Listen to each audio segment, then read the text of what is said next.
आवाज आ रही है सबको?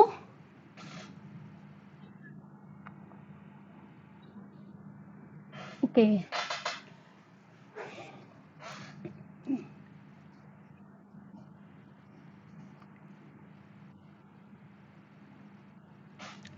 ठीक है, तो आज का हम लोगों का जो टॉपिक है वो है मतलब मैंने SC/ST एक्ट के ऊपर रखा है कि अभी अगर हम 2018 के अमेंडमेंट पे जाते हैं। ठीक है, क्लियर है ना सबको?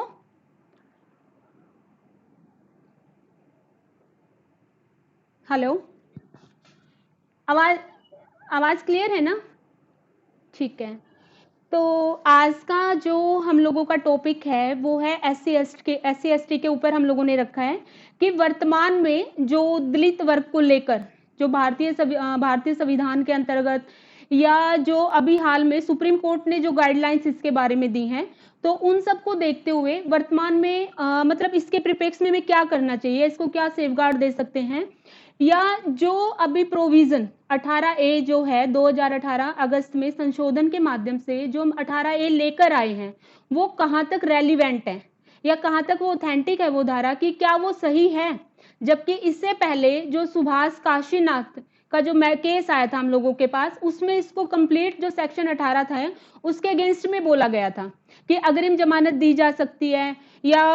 अगर हम इसके केस के मैटर में बात करें तो आपको अगर मान लो कोई भी दलित वर्ग का अगर SC/ST से रिलेटेड कोई भी मैटर आ जाता है, तो पहले क्या होता था कि हम डायरेक्ट उसमें कोई भी जो FIR वगैरह लॉज कराते थे तो FIR वगैरह लिख ली जाती थी पुलिस अधिकारी के द्वारा। लेकिन ये जो संशोधन हुआ 2018 में जो केस आया हम लोगों के पास, इसके बाद क्या हुआ कि भाई इसके अंदर आप डायरेक्ट अगर कोई भी FIR आती है SC/ST एक्ट से रिलेटेड तो हम उसको डायरेक्ट नहीं लिखेंगे, मतलब प्राइमा फेसिया हम FIR तब तक लेखबद्ध नहीं करोगे आप जब तक आप इसका प्रारंभिक मतलब प्रारंभिक इसकी इंक्वायरी नहीं करते हो। ठीक है, तो सबसे पहले आपको जो है इंक्वायरी करनी होगी, और इंक्वायरी करने के बाद अगर लगता है, अगर ऐसे कंडीशन में लगता है कि प्राइमा फेसिया कोई मैटर बनता है, प्राथमिक स्तर पर कोई मैटर है इससे रिलेटेड, या ऐसा कोई कार्य किया गया है जो SC/ST जो एक्ट बनाया गया है उसके जो प्रावधान है उसके विपरीत है, तो ऐसी परिस्थिति में आप जो है FIR लिख सकते हो, और उसके लिए भी आपको परमिशन लेनी पड़ेगी, उसके लिए भी कोई हायर अथॉरिटी जो प्रिस्क्राइब कराई जाएगी, आपको उसकी पहले परमिशन लेनी पड़ेगी, परमिशन के बाद ही उसको जो है लिखा जा सकता है, मतलब उसको FIR को जो है दर्ज किया जा सकता है। अब सपोज करो कि अब जांच के लिए पहले हम जाएंगे, पहले हमारा क्या होगा उद्देश्य कि सबसे पहले एक ऑफेंस हुआ, ऑफेंस होने के बाद सेकंड क्या आया कि आप उसकी इंक्वायरी करो, विदाउट इंक्वायरी आप उसके अगेंस्ट में कोई FIR पुलिस अधिकारी नहीं लिखेगा। अब जांच होने के बाद आपको अगर लगता है कि मैटर बनता है तो उसके लिए परमिशन लो हायर अथॉरिटी से। अब परमिशन लेने के बाद जो है उसके बाद आपका जो फोर्थ स्टेप होगा वो होगा कि अब आप उसके अगेंस्ट में स्पेशल कोर्ट जो एक्ट है उसके द्वारा प्रोवाइड करवाया गया है, सेशन कोर्ट को जो पावर दी गई है, अब उसके बाद जो है सेशन कोर्ट उस मैटर में क्या करेगा, आगे जो है इसका प्रोसेस किया जाएगा। तो अगर हम इस चीज को देखें कि ये SC/ST एक्ट क्यों बनाया गया, अगर हम इस बारे में सोचे कि SC/ST एक्ट क्यों बनाया गया, जबकि हमारे पास, आप सब अपना म्यूट कर लीजिएगा, मुझे ना डिस्टर्बेंस हो रही है बीच में। जबकि इससे पहले क्या था, इससे पहले अगर हम देखें हमारे पास IPC है,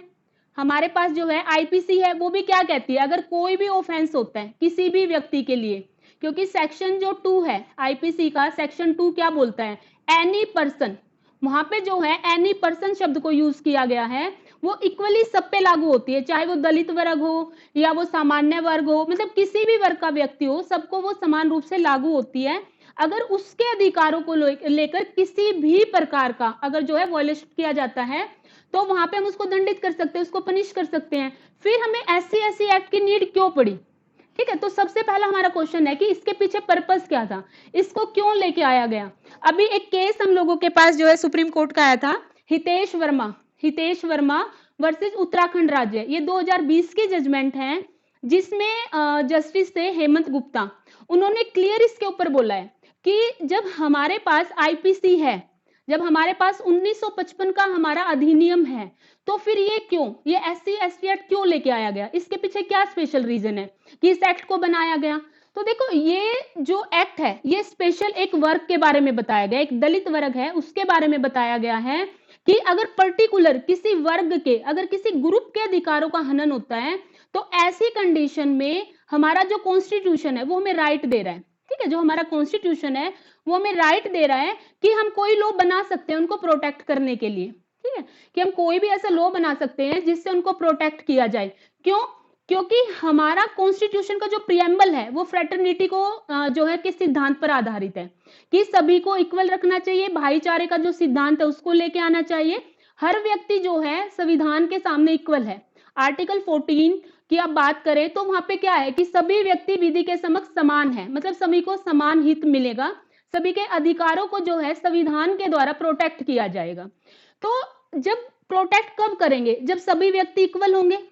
अगर किसी व्यक्ति के अधिकारों को प्रोटेक्ट करना है तो सबसे पहले हमें क्या देखना पड़ेगा? सबको इक्वल बनाओ, तभी तो उनको इक्वली राइट मिलेंगे।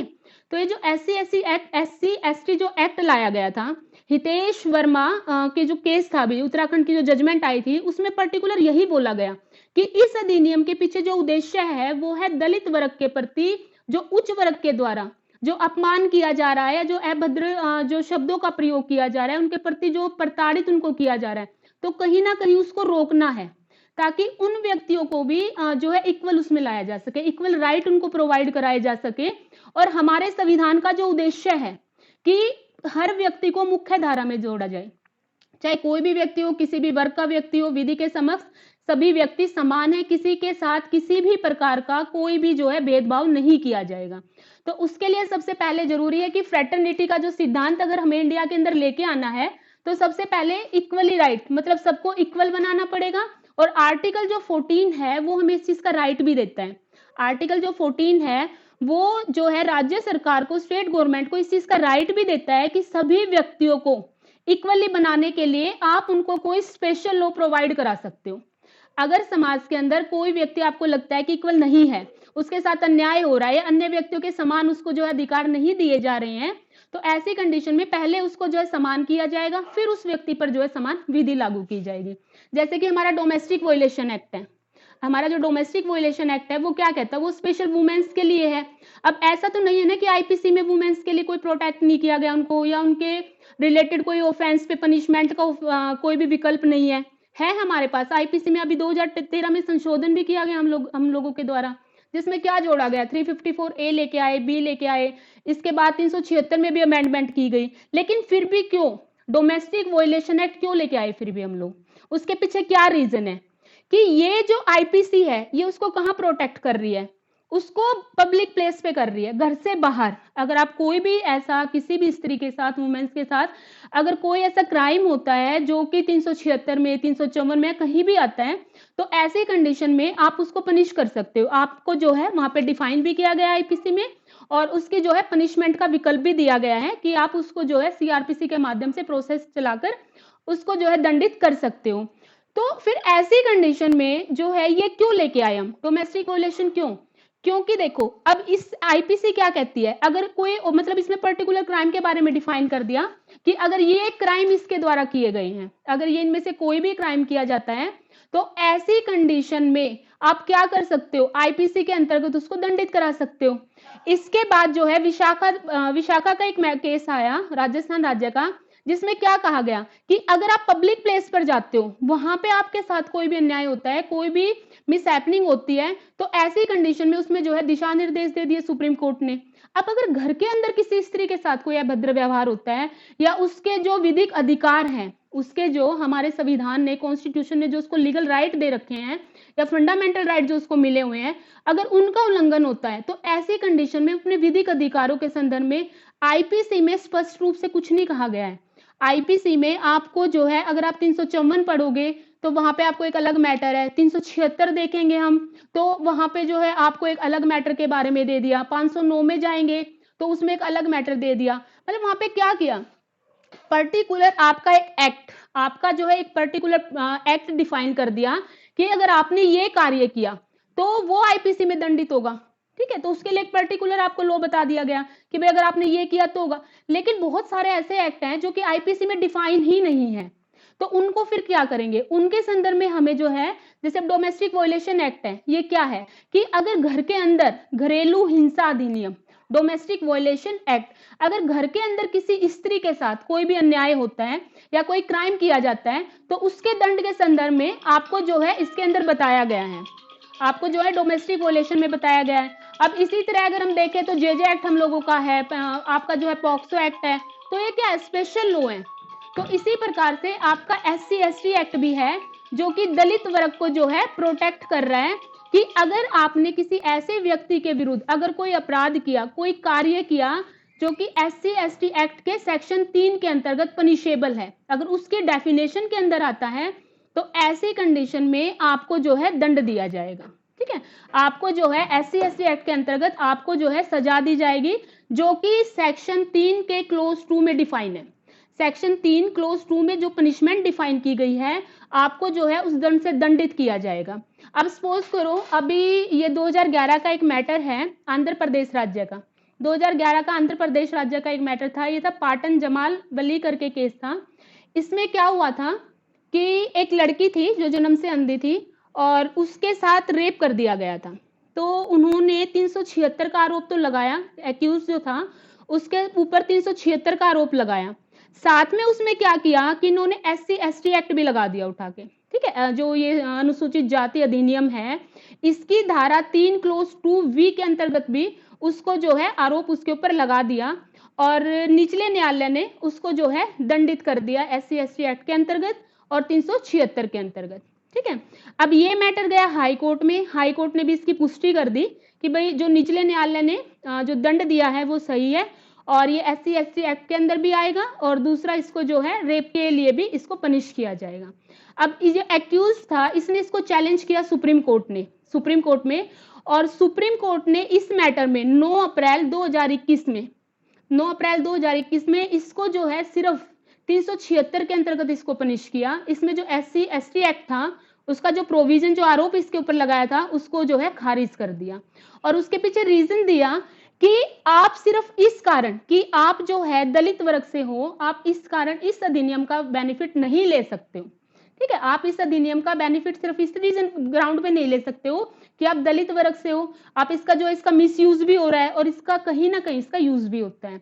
तो ऐसे इसमें सुप्रीम कोर्ट ने जो गाइडलाइन जारी की कि आपको इस अधिनियम का फायदा लेने के लिए, इसका बेनिफिट लेने के लिए सबसे ज्यादा जरूरी है कि आपको सबसे पहले ये प्रूव करना पड़ेगा कि जब आपके साथ ऑफेंस हुआ वो इसलिए हुआ है कि आप दलित वर्ग से संबंधित थे।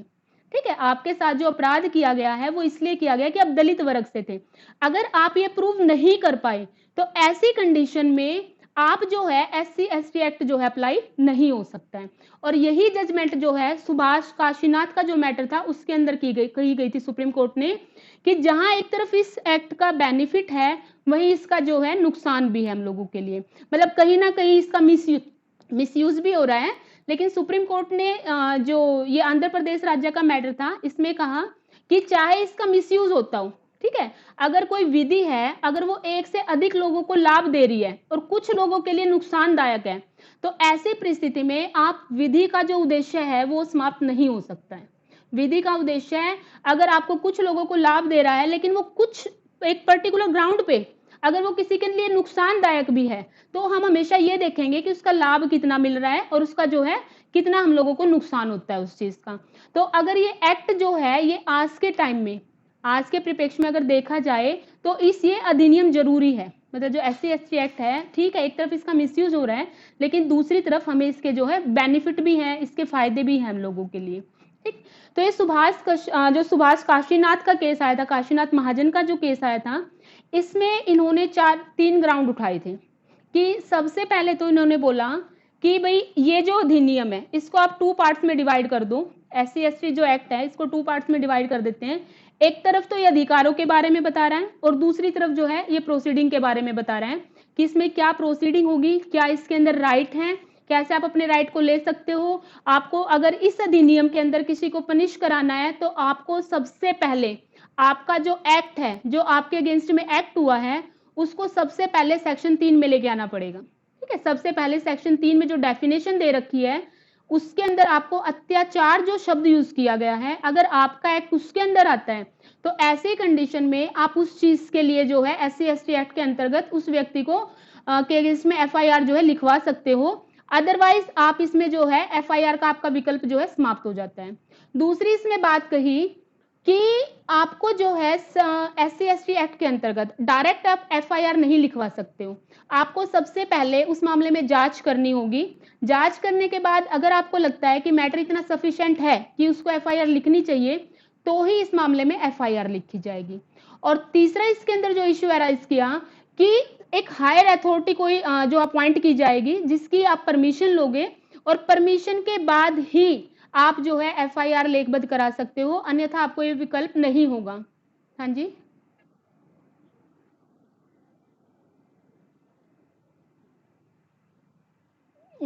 बाद में बता दूंगी, अब बीच में टॉपिक कैसे चेंज करूं। ठीक है, तो देखो ये जो सुभाष कश्यप, अभी तक हमने कुछ नहीं किया ज्यादा, बस इसको 2 पार्ट्स में डिवाइड करके चले हैं कि एक तो हमने फैटर्निटी देखा है कि हमारा जो इंडियन कॉन्स्टिट्यूशन एक्ट जो है फैटर्निटी पे वर्क करता है कि भाईचारे की भावना जो है वो अहम है, उसी को बढ़ावा दिया गया है। और उसी के ऊपर आर्टिकल 14, आर्टिकल 15 के अंतर्गत कि किसी के साथ कोई भी जाति के आधार पर कोई भी भेदभाव नहीं करेगा, या आर्टिकल 14 के अंतर्गत सभी को समान है, समान अधिकार है, समान सबके हित हैं, किसी के साथ जो है आप असमानता के आधार पर या अभद्र व्यवहार नहीं कर सकते हो। और इसका मुख्य उद्देश्य क्या है? हर व्यक्ति को समाज की मुख्य धारा में जोड़ना, ताकि सभी व्यक्तियों को समान अधिकार मिले, समान हित मिले तथा सभी के जो अधिकार हैं उनको प्रोटेक्ट किया जाए। इसके बाद हमने देखा कि इस अधिनियम को हमने 2 पार्ट्स में डिवाइड करा कि अगर इन केस कोई भी केस हो जाता है, सपोज करो एक घटना घटित हो गई कि ए नाम का एक व्यक्ति था, सपोज करो वो कहीं से जा रहा है और ऊपर से किसी व्यक्ति ने नीचे वो कूड़ा डाल रहा है, लेकिन बाय मिस्टेक वो जो कूड़ा है वो उस व्यक्ति के ऊपर डल जाता है। अब उसको तो नहीं पता कि वो कौन है, उसको ये भी नहीं पता कि ये दलित वर्ग से है, ये सामान्य वर्ग से है। अगर हम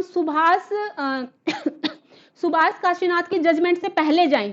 तो हमारा SC/ST एक्ट क्या कहता था कि अगर कोई ऑफेंस होता है तो आप उसके अगेंस्ट में कोई एक्शन ले सकते हैं। जो दलित वर्ग है वो उसके अगेंस्ट में कोई एक्शन ले सकता है, कोई NGO है, कोई सामाजिक कार्यकर्ता है, वो भी उसके अगेंस्ट में कोई एक्शन ले सकता है अगर पुलिस अधिकारी द्वारा इस मामले में कार्रवाई नहीं की जाती है तो। लेकिन सुभाष कश्यप के मैटर में क्या हुआ, उन्होंने बोला कि इस अधिनियम का जहां पे एक तरफ ये लोगों को फायदा दे रहा है, वहां पे इसका जो है फायदा उठाया भी जा रहा है और लोगों को गलत तरीके से जो है उनके ऊपर एलिगेशन भी लग रहे हैं, जबकि उनको पता ही नहीं होता कि ये व्यक्ति दलित वर्ग का है या किसी सामान्य वर्ग का है। तो लेकिन फिर भी इस एक्ट के अंतर्गत उनको हम ले आते हैं। तो इस केस में जो है सुभाष महाजन का जो केस था, सुभाष काशीनाथ महाजन का जो केस था, इस केस में इन्होंने कहा कि भाई ठीक है, अगर कोई मैटर हो गया, अगर उस व्यक्ति के ऊपर कूड़ा गिर गया और वो व्यक्ति FIR लिखवाने के लिए आता है, वो व्यक्ति अगर FIR लिखवाने के लिए आता है तो सबसे पहली कंडीशन क्या होनी चाहिए? आप सबसे पहले इंक्वायरी करो,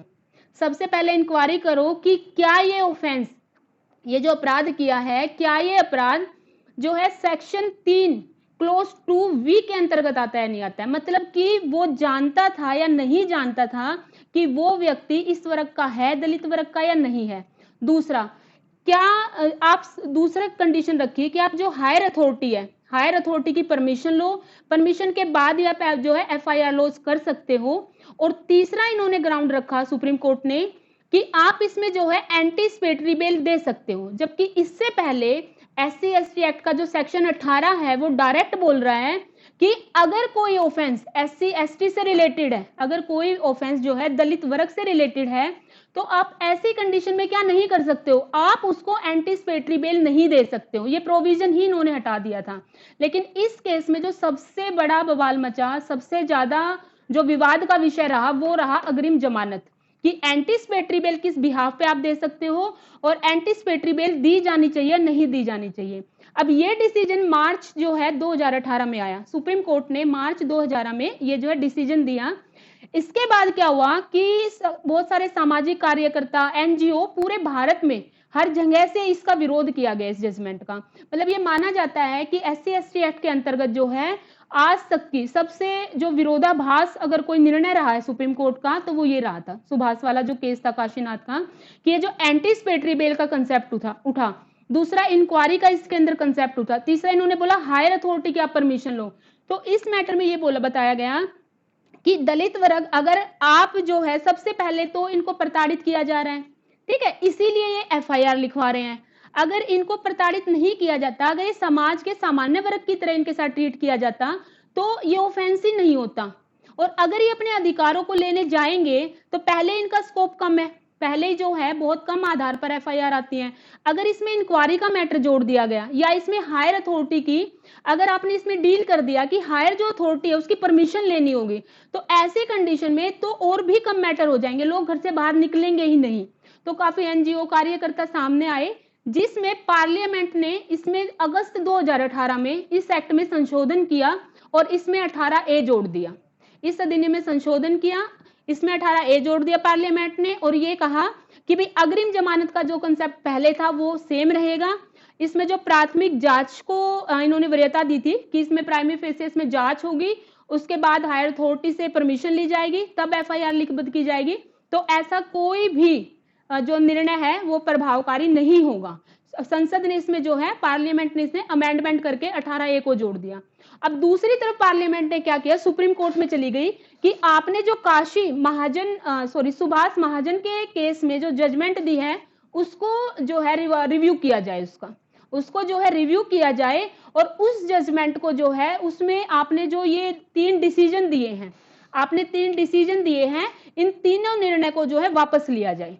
क्योंकि अगर ऐसा हो गया तो ऐसी कंडीशन में इनके साथ और ज्यादा अन्याय होगा। ये एक तरफ तो पार्लियामेंट ने संशोधन किया और दूसरी तरफ इन्होंने जो है सुप्रीम कोर्ट में पेटिशन लगा दी कि आपने अब तक जितने भी 3 अमेंडमेंट किए हैं, आपने जो दिशा निर्देश दिए हैं, उन दिशा निर्देश को सुप्रीम कोर्ट द्वारा वापस लिए जाए, क्योंकि ये अन्याय है, मतलब ये एक अन्यायपूर्ण हो जाएगा। और इसके बाद तो पहले अगर मान लो 1 साल में 40,000 अगर एफआईआर जाती थी, तो इसके प्रभाव से सिर्फ 5,000 एफआईआर रह जाएंगी। तो इस केस के आधार पर ये अमेंडमेंट हुई, जिसमें 18A जो है इसके अंदर जोड़ा गया। और सबसे विवाद जो उठा वो उठा था सेक्शन 18 के ऊपर, और सुभाष काशीनाथ महाजन की जजमेंट को लेके हुआ। अब इसी आधार पर 2020 में जो है 2-1 के बहुमत से, 2-1 की जो है मेजोरिटी से, ये Prithviraj Chauhan versus union of India, Prithviraj Chauhan versus union of India का केस आया, जिसमें सुप्रीम कोर्ट ने कुछ दिशा निर्देश जारी किए, ये इसको एंटीसिपेटरी बेल को लेके, या जो संशोधन पार्लियामेंट द्वारा किया गया था उसको लेकर 2018 के अगस्त में जो अमेंडमेंट हुई थी उसको लेकर दिशा निर्देश जारी किए। और इसमें सबसे पहले तो उन्होंने ये कहा कि भाई जो पार्लियामेंट ने संशोधन किया है, जो पार्लियामेंट द्वारा संशोधन हुआ है 2018 अगस्त में 18A जो जोड़ा गया है, वो संवैधानिक है, मतलब वो कॉन्स्टिट्यूशनल है और वो सही है। दूसरा इन्होंने कहा कि अग्रिम जमानत का जो कंसेप्ट जो सुभाष के केस में दिया गया था सुप्रीम कोर्ट ने एंटीसिपेटरी बेल का, उसको पहले क्या था, पहले आप ले ही नहीं सकते थे। सेक्शन 18 बिल्कुल एंटीसिपेटरी बेल के अगेंस्ट में था कि अगर SC/ST एक्ट से रिलेटेड कोई मैटर है तो ऐसी कंडीशन में आप एंटीसिपेटरी बेल का प्रोविजन ही खत्म था बिल्कुल। लेकिन इस केस में पृथ्वीराज चौहान का जो केस था उसमें सुप्रीम कोर्ट ने कहा कि एंटीसिपेटरी जो बेल है उसमें कंडीशन लगा दी कि आप जो है इसको कुछ आधार पर ही ले सकते हो। सबसे पहले तो आपके अगेंस्ट में एफआईआर दर्ज हुई हो, आपके अगेंस्ट में एफआईआर दर्ज हुई हो, और न्यायालय को जिसके द्वारा उस मामले में विचारण किया जा रहा है, अगर उसको लगता है कि आपके विरुद्ध कोई अपराध बनता ही नहीं है, या जो एफआईआर है वो सही ग्राउंड पे नहीं है, या इतना सफिशिएंट मैटर नहीं है कि आगे मामले में कार्रवाई की जाए, तो ऐसी परिस्थिति में आप जो है एंटीसिपेटरी बेल ले सकते हो। अदरवाइज एंटीसिपेटरी का कंसेप्ट जो 18 में था सेम वही रहेगा। अगर आप ये 2 चीज प्रूव कर देते हो कि एफआईआर आपके अगेंस्ट में है और न्यायालय को आपके जो जांच के दौरान या विचारण के दौरान ऐसा कोई मैटर नहीं है, तो ऐसी कंडीशन में आप एंटीसिपेटरी बेल ले सकते हो। अदरवाइज आपका जो ये ऑफेंस है ये नॉन बेलेबल है, और जो एक्यूज्ड है उसको ये राइट है कि वो हाई कोर्ट में जाके बेल ले सकता है, क्योंकि हाई कोर्ट में बेल का ग्राउंड तो है ही, क्योंकि इसमें जो ट्रायल है वो स्पेशल कोर्ट ऑफ सेशन द्वारा किया जा रहा है। तो आपके पास ये है आधार कि आप हाई कोर्ट में जाओ, वहां से जो है आप रेगुलर बेल ले सकते हो। एंटीसिपेटरी बेल का कंसेप्ट सिर्फ इतना सा ही रहेगा आपके लिए कि आप पहले 2 चीज प्रूव करो, उसके बाद ले सकते हो। अदरवाइज जो मूल आपका अधिनियम था, मतलब जो आपका पहले अधिनियम था इस 2018 के संशोधन से पहले, वही प्रभावशील रहेगा। बस उसमें एक अंतर कर दिया गया कि पहले अगर कोई भी मैटर आता था SC/ST एक्ट का, तो आपको एफआईआर लिखनी होती थी और पुलिस अधिकारी एफआईआर लिख के उसमें आगे इन्वेस्टिगेशन करके और आपका जो मैटर है वो स्पेशल कोर्ट के पास चला जाता था। ठीक है, अब स्पेशल कोर्ट को जो है हाई कोर्ट द्वारा पावर दी जाएंगे किसी भी कोर्ट को, तो उसके द्वारा वो मैटर जो है ट्रायल किया जाता था। लेकिन अब इसमें जो है कुछ कंडीशन लगा दी थी कि भाई इसके बाद जो है आप उस मैटर में जा सकते हो, अदरवाइज नहीं जा सकते। जो आंध्र प्रदेश का केस था उसमें ही सुप्रीम कोर्ट ने 5 पॉइंट जारी किए कि अगर आप ये इनमें से पांचों कंडीशन आपकी फुलफिल हो रही हैं तो आप एफआईआर लिखवा सकते हो, अदरवाइज नहीं लिखवा सकते हो। इसके बाद तीसरा जो डिसीजन दिया पृथ्वीराज चौहान में, इन्होंने बोला कि जो काशीनाथ का जो सुभाष काशीनाथ के मामले में सुप्रीम कोर्ट ने जो निर्णय दिया है वो कहीं ना कहीं जो दलित वर्ग है उस पर एक्स्ट्रा बर्डन डाल रहे हैं, कहीं ना कहीं उस पर एक्स्ट्रा बर्डन डाल रहा है। उनके अधिकारों को पहले ही दबाया जा रहा है, और अगर उन पे ये लगा दिया गया कि पहले इंक्वायरी होगी फिर वो परमिशन लेंगे, तो ऐसी कंडीशन में उनके ऊपर एक्स्ट्रा बर्डन है और ये कहीं ना कहीं अन्यायपूर्ण हो जाएगा, और जो इस अधिनियम का उद्देश्य था वो उद्देश्य ही इस अधिनियम के समाप्त हो जाएंगे। मतलब जिस उद्देश्य के लिए पारित किया गया था वो उद्देश्य जो है इस अधिनियम के आपके समाप्त हो जाएंगे। तो इसको पृथ्वीराज चौहान के केस में सुभाष के केस में जो सुप्रीम कोर्ट ने गाइडलाइन दी थी उसके बारे में कहा कि भाई ये एक्स्ट्रा बर्डन है और उसको लागू नहीं करना चाहिए। इसके बाद जो सबसे मेन था इस केस में कहा गया पृथ्वीराज चौहान में कि आर्टिकल 142 है संविधान का, वो सुप्रीम कोर्ट को विधि बनाने की शक्ति नहीं देता है। सुप्रीम कोर्ट को उसमें विधि बनाने की पावर नहीं है, मतलब विधि पारित करने का अधिकार उसको नहीं है, लॉ नहीं बना सकता है, वो सिर्फ गाइडलाइंस जारी कर सकता है। सुप्रीम कोर्ट जो है 142 के अंतर्गत गाइडलाइन जारी कर सकता है। अगर उस समय संसद नहीं है या विधायिका नहीं है तो ऐसी परिस्थिति में वो लॉ बना सकता है। लेकिन जब पार्लियामेंट है और जब ये एक्ट जो SC/ST एक्ट है इसके अंदर पावर है पार्लियामेंट को कि वो इसमें संशोधन कर सकती है, कुछ ऐड कर सकती है, या समय समय पर इसमें कुछ निकाला जा सकता है, तो फिर 142 के अंतर्गत सुप्रीम कोर्ट ने ऐसा क्यों किया? मतलब 142 में सुप्रीम कोर्ट को पावर नहीं है आर्टिकल के अंदर, ये पार्लियामेंट का जो वर्क था और वही इसमें संशोधन कर सकती थी, और उसने जो इसके अंदर संशोधन किए 18A जो जोड़ा है वो सही है। और इस मामले में जो है प्रारंभिक जांच करना बिल्कुल भी अनिवार्य नहीं है, और ना ही किसी हायर अथॉरिटी की आपको जो है अनुमति लेनी पड़ेगी। विदाउट परमिशन आप जो है इस मामले में जो है आप FIR लेखबद्ध करवा सकते हो, और न्यायालय द्वारा आगे जो है इसमें प्रक्रिया की जाएगी। इन केस अगर न्यायालय को लगता है कि मैटर नहीं बनता है तो फिर ऐसी परिस्थिति में न्यायालय जो है उसको खारिज कर सकता है या उस व्यक्ति को अग्रिम जमानत पर छोड़ सकता है। अब ये तो था हमारा एक कंसेप्ट कि कब अगर आप FIR लिखवाने जाते हो तो मैं आपको एक बात बता देती हूँ, ये ना 40 मिनट का इसमें कुछ टाइम फिक्स है, तो अपने आप ये डिस्कनेक्ट हो जाएगा, तो आप दोबारा से इसको ज्वाइन कर सकते हो 40 मिनट के बाद। शायद अभी 10 मिनट में हो जाएगा डिस्कनेक्ट, तो आपको फिर से इसको मतलब करना पड़ेगा, ज्वाइन करना पड़ेगा। तो देखो इसमें दो चीजें हैं कि एक तो अगर केस हो गया, अगर किसी व्यक्ति ने उसके ऊपर कूड़ा डाल दिया, अब उसके क्या राइट है कि वो उसके अगेंस्ट में FIR लिखवाए। अब मान लो वो FIR लिखवाने गया, अगर हम बात करें सुभाष काशीनाथ महाजन के केस की, तो पहले इंक्वायरी होगी, इंक्वायरी में देखा जाएगा मैटर बनता नहीं बनता है, उसके बाद क्या होगा, फिर आपको हायर अथॉरिटी के पास जाओ, उसकी परमिशन लो, अब वो परमिशन दे या ना दे। अब उसने परमिशन दी, उसके बाद आप जो है अपनी FIR लेखबद्ध कराओगे, फिर आपका जो है केस जाएगा कोर्ट के अंदर। ठीक है, अब दूसरी तरफ अगर देखा जाए तो वर्तमान में क्या है, वर्तमान में इसको कंप्लीट चेंज कर दिया, 18A जोड़ दी और बोल दिया भाई ना तो आपको इन्वेस्टिगेशन प्रारंभ करना है, ना आपको इंक्वायरी करनी है, और ना ही आपको किसी हायर अथॉरिटी की परमिशन लेनी है। अब बिना परमिशन के भी जो है FIR लेखबद्ध की जा सकती है। अगर उसको लगता है कि सफिशिएंट ग्राउंड नहीं है तो वो उसको जो है निरस्त कर देगा। ठीक है, उसको जो खारिज कर दिया जाएगा, उस व्यक्ति को अग्रिम जमानत दे दी जाएगी, या वो चाहे तो रेगुलर बेल में भी जा सकता है। अब ये तो था कंसेप्ट कि क्राइम हो चुका है, कोई मामला आ चुका है, अब आपको FIR लिखवानी है तो कैसे होगा। अब दूसरी तरफ आता है कि SC/ST एक्ट का कोई मुकदमा अब कब दायर करा सकते हो। अब ये तो आपके अधिकार की बात है कि आपको राइट है FIR लिखवाने का, आपके साथ ऐसा कोई व्यवहार किया गया है या कोई ऐसा मैटर हो गया जो सेक्शन 3 के अंदर डिफाइन है, डेफिनेशन में किसी के अंतर्गत आता है, तो आप उस पे जो उसके अगेंस्ट में FIR करा सकते हो। अब दूसरा मैटर है कि मामला कब एराइज होगा, मतलब जो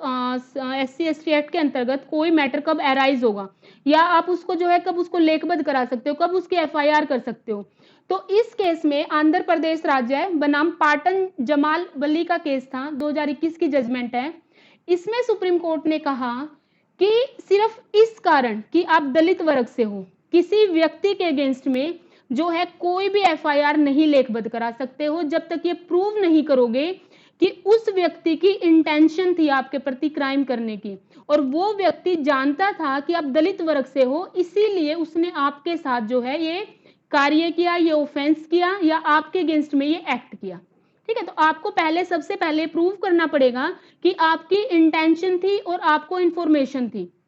ठीक है, सबसे पहले आपको ये प्रूव करना पड़ेगा कि उसको इंफॉर्मेशन थी कि आप जो है दलित वर्ग से संबंधित हो। दूसरा, अगर उस व्यक्ति को जिसको इंफॉर्मेशन थी उसकी फिर इंटेंशन भी थी कि वो आपके अगेंस्ट में कोई क्राइम करे, ठीक है, वो आपके अगेंस्ट में कोई क्राइम करे। और तीसरा इन्होंने बोला कि जो एक्ट है, जो कार्य है, वो सेक्शन 3 के अंतर्गत आना चाहिए। वो आपका जो एक्ट है वो सेक्शन 3 के अंतर्गत आना चाहिए। अगर वो सेक्शन 3 में नहीं आता है, कि जो डेफिनेशन है उसमें नहीं आता है, तो ऐसी कंडीशन में आपको जो है SC/ST एक्ट के अंतर्गत आपको पनिश नहीं किया जाएगा।